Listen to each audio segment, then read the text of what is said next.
Hello, thanks for joining today.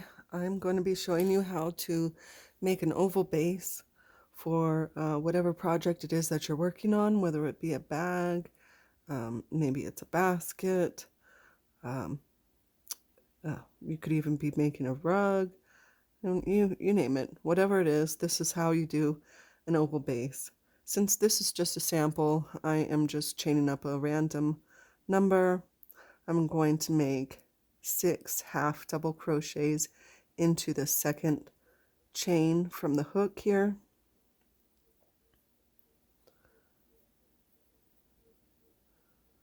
These are all going into the same chain, the second chain from the hook. Ugh, my yarn got all twisted. Let's hope that's not a problem. There we go. That's 3, 4, 5, and 6. All right, from here we have our 6. We're going to work along our chains next. So all the way down this one side, you're going to make your half double crochets. Now, I'm just using half double crochet here for my sample. You can decide what's going to work best for your project. If you use a smaller size hook, obviously it's going to make the stitches closer together.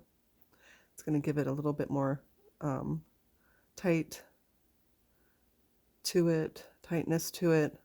You could even use the single crochets here. If maybe you're making a basket for like toys or clothes, whatever, you could maybe even go a little bit looser and do your double crochet here. But just for the purpose of example, I am using the half double crochet. So I made it down to the end. I'm going to make 6 half double crochets into that last chain here. So we've got 3, 4, 5, and 6. Now what we're going to do is we're going to work our way all the way down the other side of our beginning chain. I'm going to crochet over the top of our pesky little tail there. That'll save us from having to sew it in later, and it'll keep it out of our way as we're crocheting this through. So what I'm doing is just making the half double crochets right into the same spot that I had made my first half double crochet from the other side. Now you can make a choice whether you want to kind of fiddle around and find that other side of that chain and go into there. If you want to, you can do that. Just make sure that it's consistent all the way through. You don't want to make some of them through this little leftover part of the beginning chain, and some of them right down through that same hole that you're making your half double in. For me, I'm just making it right into that half double crochet, simply because I don't want to work that hard. Does it affect the look of your finished work? Yeah, it kind of makes like a big line right down the middle of it, but you be the judge. It's your project. You decide how you want to make it. So it should sort of look like this now. Okay, we're back to the beginning. Now this is where typically you would want to make a slip stitch and join like that. Okay, so you have a choice. Again, you can make a slip stitch and join it and then go right back into that same spot with your half double, or you can just join with your next stitch being the half double. Okay, so because I'm not going to be using stitch markers, I am going to go ahead and make a slip stitch here. If you use a stitch marker, it's probably easy just to go ahead and crochet on through, marking your stitch, right? This is my makeshift stitch marker. It's just a safety, or what are those called? A paper clip. Anyways, so I did a slip stitch because I'm not going to be using that. stitch marker. And the first 2 half doubles are going to go into my first half double from the row before. So this is our increase. So we had 6 going around here, right? Now we're going to make it into 12. So that's just 2 stitches in each one of your base layer. So that's the 2, this is the 3,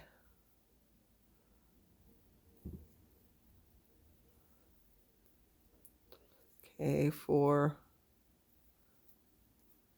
5.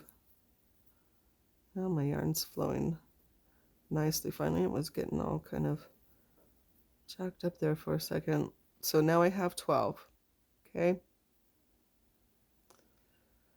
So I have 12 around, on through. So this is what you're going to do now. You're going to half double, or whatever stitch it is that you chose to do your project in, right? Just do it all the way around. When you get to the end, make your increases and do it all the way down the other side. All right? When we get back over here, you crochet this all by yourself and meet me back when you're over here at this stitch. Alrighty, I am back over here now to my slip stitch. You can see it there. This is my first of the 2 that's going in. So that's why if you're not using the stitch marker, it's good to use the slip stitch so that you can identify the first one of your corner. Okay, so here we are. We're going to make it go back into the same hole.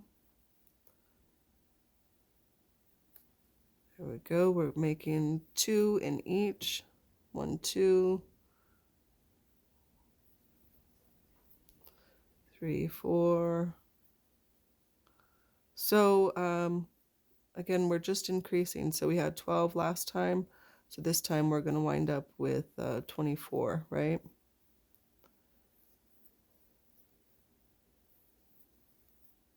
So it's simple enough to make these increases. Just putting 2 stitches in each of the corner stitches from the row before, and that increases makes your project wider, and then of course it'll add a little bit of length to it.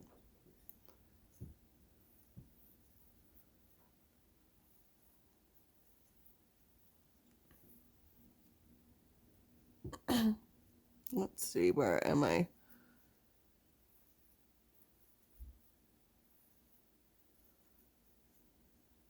Okay, so let's take a look. So we can see that this one is going to be the last of the 2 that I have in the same stitch from the previous round.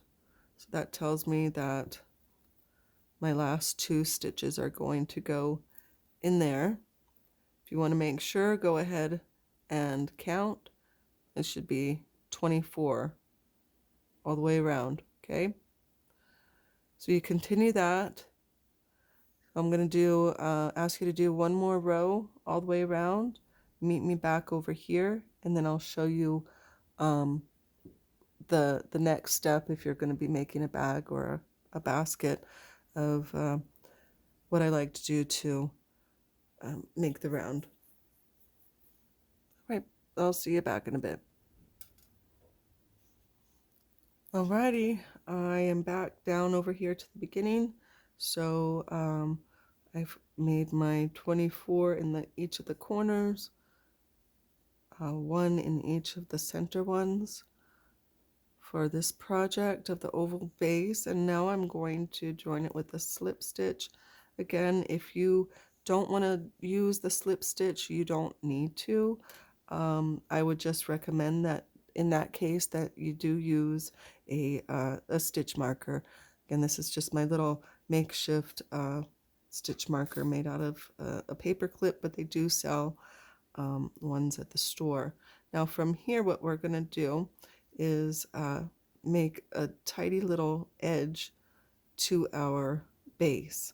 So I'm going into the back loop of each of these stitches, one half double crochet into each, only the back loop. So that what that means is that, remember, on each of our stitches we have the V's. Okay, I'm only going to, normally we'll go under both of them, but the back loop is just going up under the one in the back. Right? Now it is going to have a nice little effect here when we're done with that, and I'll show you, and maybe you can start seeing on your project that you're starting to get a little line across. Simply what that is just, that is the front loop left behind, and that's going to make a line around the project. So that just really helps emphasize, okay, this is the base, and now this row here is the start of our sides. Okay, just makes it look kind of neater, in my opinion. Certainly you don't have to do it like this. If you don't want to have the bottom baseline for your project, go ahead and crochet through both of the top V's. You won't be left with this defining line, and the results of the bag or basket, whatever it is, will still be the same, because now we're going to be building up the sides. It'll automatically start going like this. The edges will start forming, or the sides will start forming on their own when we just go in one stitch per however many that you have for your project. So anyways, you can keep on going if your base, you want a bigger project, you want a bigger size, just keep going. It's just the multiples. You're just gonna keep increasing.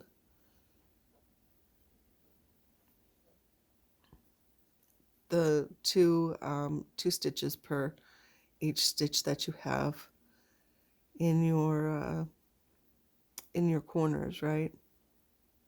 So anyways, I guess I will go ahead and we can stop here, take a look at your work, see how that nice little line is forming right there. And then when we get done with this round, you'll really be able to start seeing the edges will come up. See, I don't know if you can see, but on your project, I'm sure that you're able to. So we'll just continue half double crocheting, or again, whatever stitch you chose for your project. And then what you're going to do when you get to the end, you can either choose to slip stitch it so that you can keep track of your rounds, which would be important maybe if you're doing a variety of different colors. You want one row this, one row that. Or you can go ahead and just stitch on to the next one without that slip stitch. So again, that slip stitch down at the beginning was just really so that we could keep track of where our end was, end of the row, where our two doubles would be starting. But if you take a look at your project, it's not too hard to see where there's two stitches in one hole. That's all you got to do. It's just take a look and see where it is, but that's up to you, whatever you prefer. If you like doing the stitch markers, that's That's one way of doing it. Okay, so I hope you enjoyed this. I hope that you found this tutorial helpful. Um, Basically, then what you do whenever you get back over here, you just start your project. On the sides, you can switch up your stitch here. So yeah, now you just would want to count and make sure that your base has enough of whatever multiple from the stitch that you're going to be using. Okay, so there's my slip stitch there, and then I'll just start working into my stitch here, and I'm going to eliminate the stitch mark, or the slip stitch from my project. Okay, so you choose whatever stitch that you want to use. You can see how the sides are starting to form up, right? You just continue around that way, one in each, and it's going to start building your walls. Right, that's it for now. Thank you for joining. Bye.